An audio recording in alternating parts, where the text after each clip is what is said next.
Hello?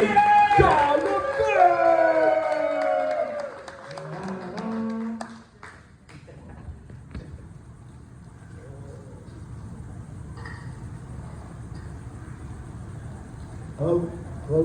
Good? Yeah. All right, perfect. Oh, good morning, guys. I got to speak and share my testimony a couple months back, probably 2 or 3 months ago, and it was good for me. Hopefully, it was good for for those that got to hear it. But it was really good for me just to kind of take on the challenge of expressing those things. I think a lot. So most of the things that come out today are things that have just been constantly circling, marinating, between teaching and parenting and coaching over the years. The development of a lot of the thoughts, and so that was my first opportunity to try to express some of those things in this sort of a setting. And today, try to expand on it a little bit. Last time I spoke, I kind of gave my history of from a little kid to how I got here today. And today, I think it's a little bit more based in just the progress of the last few years, and kind of going through a lot of different changes, and then getting to again back to this point, but a little bit deeper into that. So on Saturday we had or last week, not Saturday, but last week we had a couple visitors from San Antonio. Some people might have been here Friday morning, and we had was it Holly and Lupe came in, and I used to be very introverted to the point if you didn't play on my basketball team, I was not going to walk across the room to talk to you, and I guess that's changed a little bit. So at the end of the morning, I saw Lupe back there and hanging out with his adorable little girls. And I was like, man, I got to go say hey to this guy and just kind of talk to him a little bit. They own a CrossFit gym in San Antonio, and Kelly had told me a little bit about him. So I walk up and we start talking, and next thing you know, he's kind of telling me about his gym and and some life things and figuring things out for himself. And we go back and forth, and Lupe is from Chile, so sometimes talking to Nestor, I'm like.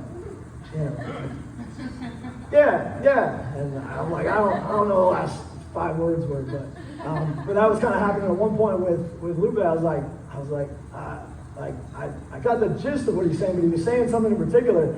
He said it like 3 times, and then all of a sudden I realized he was saying purpose, and I was just like, oh man, I can't believe you just said that, because that's really kind of the gist of kind of what my thoughts are. Today is talking about purpose. I'm a very logical person.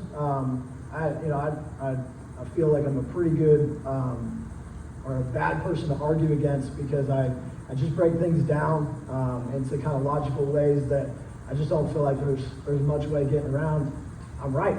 Like it's logical, and I'm going to take you step by step all the way through. And at the end, if you don't agree with me, you're just not listening. So let's go through it again and again until you do agree. So logically, I kind of start, and I like to break things down. So the last time I spoke, there was kind of a few different things that were kind of big topics. And as I was, I guess had kind of mentioned to Polly that I would be willing to speak again, I was like, all right, so which of those am I going to focus on? And it didn't take too long to figure out that purpose was the one. So when I started thinking like, okay, like how do I start talking about purpose? A lot of speakers do this. You define the term. So the definition of purpose that you immediately get off of Wikipedia when you look it up is the reason for which something is done or created, or for which something exists. I can't tell you how excited I got when I read created. Like when I hit that word created, because last time I shared that, when I was, I had a little mini epiphany probably at some point, cutting the grass or something, when I was thinking about, purpose, and the purpose of anything, and, the thing I had in my mind at that point was like a tool, a house tool, some type of a wrench or something, it goes back to the creator, the person who invented that tool, the person who made it for a specific, they built it, they designed it, they put, this flat end because it, needed to hammer something down, or it had these grips and it had this angle in order to accomplish a purpose. And so, in order to accomplish a task. And so the purpose of that tool was all went back to the creator. And that's really what determined and dictated what that thing's purpose. So when it comes to us, I was kind of like, well, that's the same thing. So when I saw created, instantly I felt some, justification in my thinking there, because it's like, yes, the created, that word created, creator, is in the definition that even us humans, put on it, and that we put in the dictionary. So then if I'm going to start going from there, well, and talking to a lot of different people with, different experiences. Some people have been in church for a long time. Some people, maybe have never been into a church. So there's different things to it. So if you go to creator, well, not everybody necessarily believes in a creator. So that's kind of the first obstacle to start even kind of going down this road for me is, do I believe in the creator? And it's something that kind of amazes me, because there's so many people out there, and I'm talking like movies, TV, where we get, what other people think they express in, books or magazines, or, again, our phones, what we see in posts or on TV. But people will talk about God all the time, but, they'll be like, oh, they'll just use him flippantly. Or they'll talk about heaven and hell flippantly. Oh, yeah, I'm going to have fun in hell with all the sinners. And it's just like, okay, so you're expressing that you believe that this thing exists, but do you really? Like, if you're going to celebrate the idea of hanging out in hell, like, are you really actually thinking about that? Do you really believe in God? Do you really believe that you're going to burn in eternity for the rest of your existence? Is that something that you, like... And it comes back to something that's just so common with us. Out of sight, out of mind. God's out of sight. So we take it so lightly, this possibility of what eternity is going to be like, because it's not right in front of us. Growing up, my dad was both of my parents were teachers, but my dad in the summers, he drove tour buses. So, during the summer, he was a little bit out of sight, out of mind.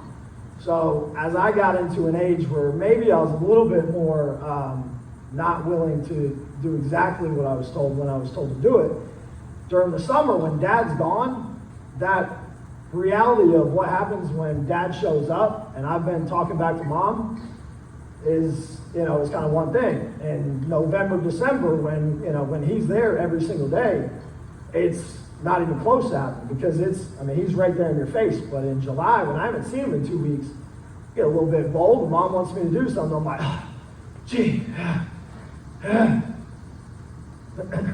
And then she's like, well, Dad's driving back in tomorrow. And all of a sudden I'm like, whoa, here comes the respect back. And so, that's kind of, the same thing that, that we do with God sometimes is well, he's not here, Judgment Day, all those other things. Like, that's not, it's not really that real, because they can't see it, and it's not a big deal. So, as you're living a Christian life, you have to decide how real that is. And that's a big thing for me, because for, 20, 30 years, like, yeah, but it wasn't real. And until just recently, I never treated it like it was serious. But then finally, I guess at 36 years old, I hit another level of maturity where it's like, dude, grow up. Like, if you're really a Christian, this has to be real. And not, not for the purpose of avoiding hell, but, do you really believe in God? Do you really believe in the book and the things that he's asking, commanding you to do? And if you really believe, like, why are you acting like it's not real? Just because he's not right here in front of you. Like, every single day is another day forward towards the end and not having an opportunity. Like, you need to get to work on it. So that was, getting serious about that and saying, okay, like, faith, and that's what it is it's having faith. But, okay, it's time to get serious. Whether I can see him or not, I say I'm a Christian. Now it's time to start really actually acting like it and start taking this seriously. So that's the first thing, is decide, okay, there is a creator. I do believe. Now, what am I going to do about it? So, once I've taken that step, now, if you decide that, the God thing, it's not, I don't know if I believe it or not, then that's something that's got to get handled first. Once you accept that, I do really believe, and it's time to get to work, well, how do you get started on that? How do you get started trying to figure out what is the Christian life? What is, leading towards the purpose? And, again, for me, just kind of breaking it down, how do you know what to do if you don't find out, by communicating?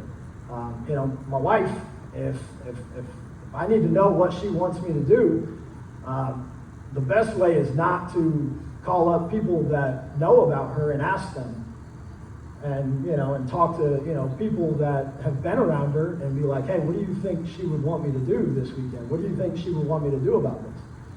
I go right to the source. I go right to the source. Now, again, he's not somebody that we can call on the phone or we can text or we can anything like that, but we know the methods of getting in touch. We just have to take it serious and put in the time to open up the Bible, to get down on our knees and pray. So those two things, the first two steps of prayer and opening up the Bible. Now, prayer is something that, for years I make lists of like, hey, here's what I've got to start doing better. I got to start drinking water. I got to start stretching more. Two things but at the top of the list, I think of those two things first, and I'm like, oh yeah, prayer. And then I'll write it at the top of the list. But it's one of the last things that really gets the attention that I need to get. I've gotten into grooves where I did really, really well, but then kids go back to school and I'm waking up just early enough to get them out of bed, get them dressed, get us all moving. And so then it's like, oh, well, I'll pray a little bit later. So that's one thing that, all the things that I'm saying, are still things that I'm dealing with, and still things that, while I'm encouraging you guys to, are still really the same struggles and challenges that I'm putting on myself each and every day. So praying, developing that connection, developing that relationship. And we're going to see how that's critical. Reading the Bible. I, again, grew up, and I, talked about this the first time. I grew up in a Christian school, went to a Christian school for, 13 years before high school. Knew every verse, went to Sunday school every Sunday. Done all this stuff, Wednesday nights, Sunday nights. I knew every Bible lesson there was, but I'd never read any of the Bible. It was just, sections and stories here and there. So I really didn't even have the context of what the Bible was. And I expressed last time that, that when I was teaching at one point, recently, finally it hit me to open up the book and start reading. And there was amazing benefits to that. But what is it about reading the Bible that is so important? Why is that important? Why is that something that, while it's brought up and brought up and brought up, and so few people, I think, really engage in it as much as they need to. So many Christians really work at it as much as we need to. Again, me being at the front of the line for that. Why is it so important? What do we get out of reading the Bible? I know as a kid, they'd always talk about it, and I'm just sitting there like, oh, why? And that's kind of the mindset, and that's kind of one of the other big things I want to talk about is that that feeling that I feel like the world has on why nobody wants to be a Christian. Like, what are the challenges of being a Christian? It's not fun. The stigmas surrounding it. Just the reasons why people avoid even thinking about and considering this stuff seriously. It's not fun. The Christian life is just a whole bunch of, well, don't do that, and you can't do this, and you gotta, go over and do this, and you don't really want to, and all that kind of stuff. But when I started reading, I found that's not what the Bible's about, is you can't do this and you can't do that. As I was reading through Jesus' life, and again, that's why I chose the Gospels, because that was Jesus' life, that was his existence. I don't really know of any stories where he was walking around telling people not to do any fun things. He walked around taking care of people. He walked around helping people, And then in some cases, after he helped somebody, he said, hey, now, you know you've been doing the wrong thing. Go live the right way. But he didn't give them a whole checklist of, stop doing this, stop doing that, stop doing this. You need to go out and you need to find that for yourself. And you find that for yourself by developing that relationship through prayer and reading the Bible. For me, as I read and I got real context on things like the attitudes, the attitudes, the Beatitudes, but the attitudes that that are positive values. It created such a different understanding that I was able to actually say, okay, I'm going to start applying that to my life.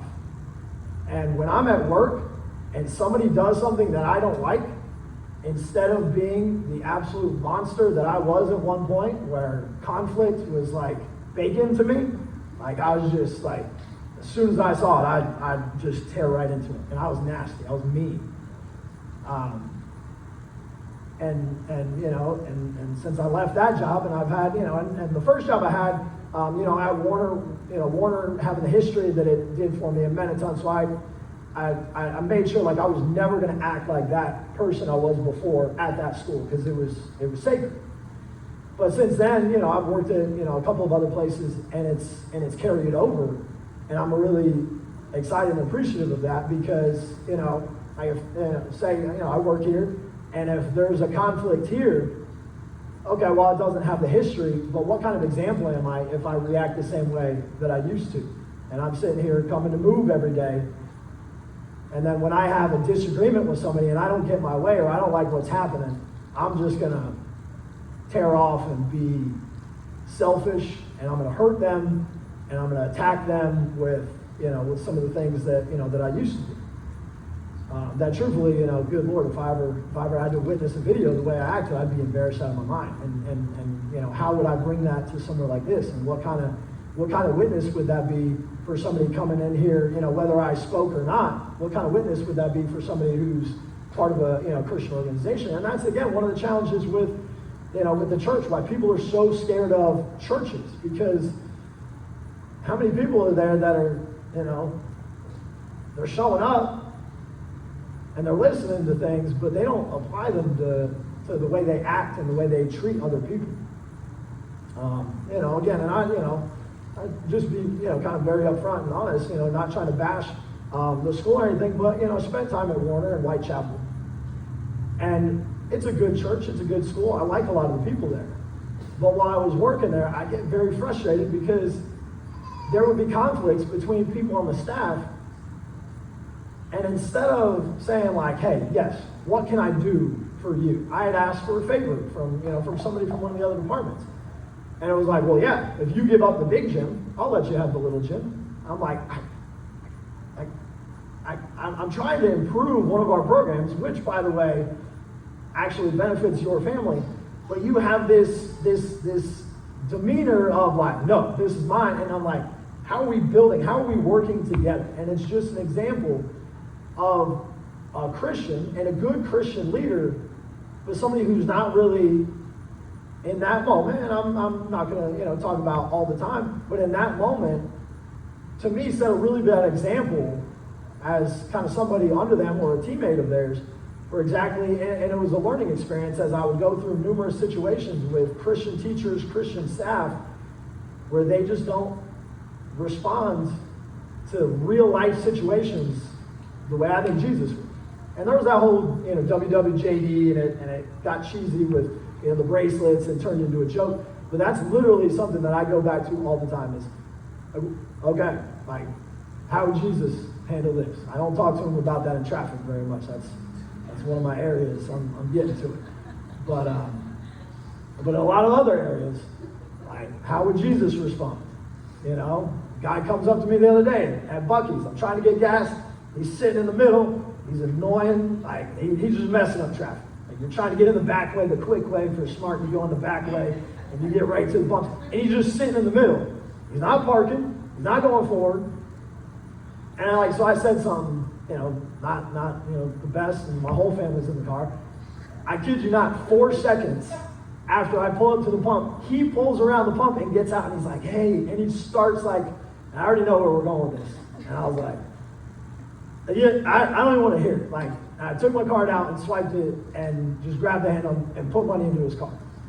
And it had nothing to do, I'm not trying to like I'm a good person for it or anything, but it was just one of those things that was like instantly, like, you said something you shouldn't have, and that was not Jesus. Now, if Jesus was in his car and this guy pulled up and even started asking, would he have grabbed the handle and put it in?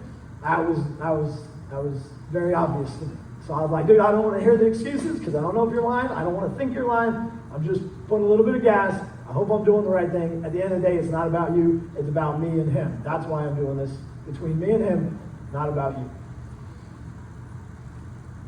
But there's just so many situations in life, and that's our opportunity to really be Christian. It talks about it, and it talks about it, and it talks about it, and it talks about what is the Christian life? It's dealing with people. I mean, at one point I sat down and I was like, okay, there's the phrase, the root of all evil is money. And I'm like, well, I can think of some situations that doesn't have to do with money. When you give up money to get something else that's pleasure, at the end of the day, the root of all evil is pleasure. But all sin at the end of the day, it's that pleasure, it's that selfishness that is where we go wrong in everything. I don't know of a sinful act that is selfless, where you do something genuinely for somebody else.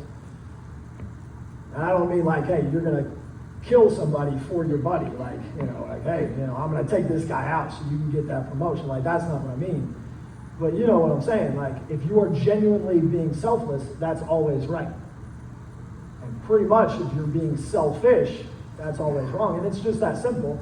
And reading and praying and reading and praying, for me, helps to continue to expand and grow that understanding of this situation and that.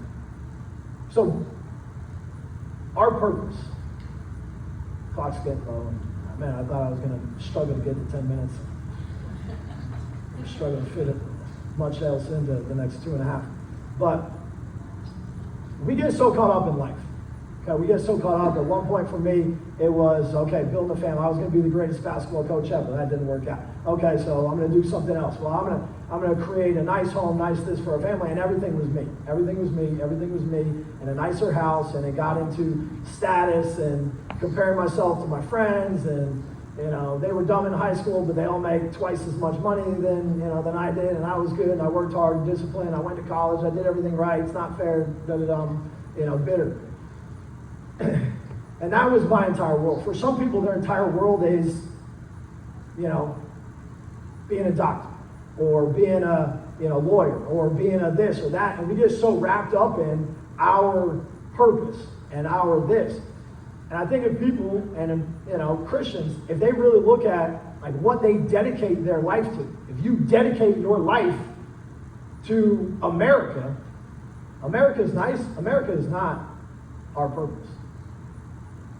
The school system, it is a great thing, but it is not your purpose. Now, you can use the school system, you can use politics, you can use those things, but if at the end of the day, your stress and your commitments aren't really the purpose of the kingdom of heaven, then you're a little off skew, and that's what happens so many times. Even looking at the Bible, reading through the Bible, who are the bad guys? It's the church. It's the Pharisees. It's the church. It's the Christian leaders who are the bad guys, who are the enemies of Jesus. They're attacking him constantly. Now, at some point, they may have started off with the desire to truly serve God, but certainly it seems to have gotten off skew. And even as close as they are connected to religion and God and all that stuff, at the end of the day, they were the enemies of Jesus, because they were really more into it for their own desires, for their own, purposes. And so I think that happens so many times with us. We start off with good intentions of, hey, I'm going to be this coach, or I'm going to be this, leader, I'm going to be this father. But then we get, and that's where, Satan's, very, very, very skilled in leading us astray, because he takes something and there's these popular phrases, I love to go back to them all the way. They're popular for a reason. I don't know the I guess exact phrase on this one, but, the best intentions, or, good intentions are the, the way that one goes. And I've always been like, yeah, but, good intentions, being, having the right, desires is the key to it. But that's where it starts off on that, and then it fades, into eventually we're just serving ourselves, and we're so caught up, and our stress is in our problems, and our stress is in getting what we want, and beating that other person, and proving to them that I'm right, you're wrong, or, whatever the accomplishments. Even, in the gym, as much as, love fitness and getting in shape, if I were to one day be able to, have my dream of having a gym, and it starts off as, I want to use this gym to connect to other people, but then after a couple of years, it's, I want this gym because I still want to become the best. And then all I'm focused on is doing my thing and coming and working out, like, you get led astray. Or I want to develop I want to bring in these younger athletes, and then you get wrapped up in, I'm training these guys. Look at the awesome team. These guys are amazing. I've got kids going to, these competitions and dominating. And we quit putting in time to actually build for the kingdom and what that looks like. What are the real purposes of having that gym and making those connections? It's not to create great athletes. It's to create great athletes that are Christians that go out in the world and continue to influence for these important values. And continuing to stay in the Bible, continuing to stay in prayer are the things that continue to connect us back. And so when we start off with those good intentions, we have to be very disciplined to continue to connect and to continue to reach back in order to not fade off the path, and something that started off really, really good turns back. Because again, that's exactly how the enemy really, really gets us. He's not obvious. He's subtle.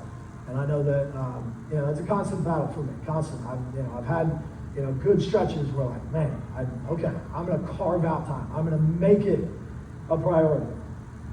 But then next thing you know, coming in here, and some extra, bring muscle ups, and some extra, power cleans. That becomes something that I do, and then all of a sudden I'm making excuses for why I haven't done other things. So, I appreciate you guys.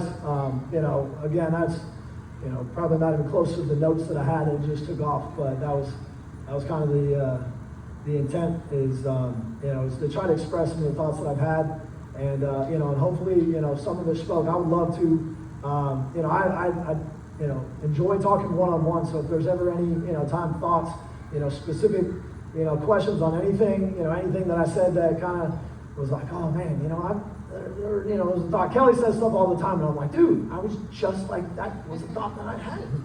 And, and sometimes I go to him and they're like, hey, I was thinking something.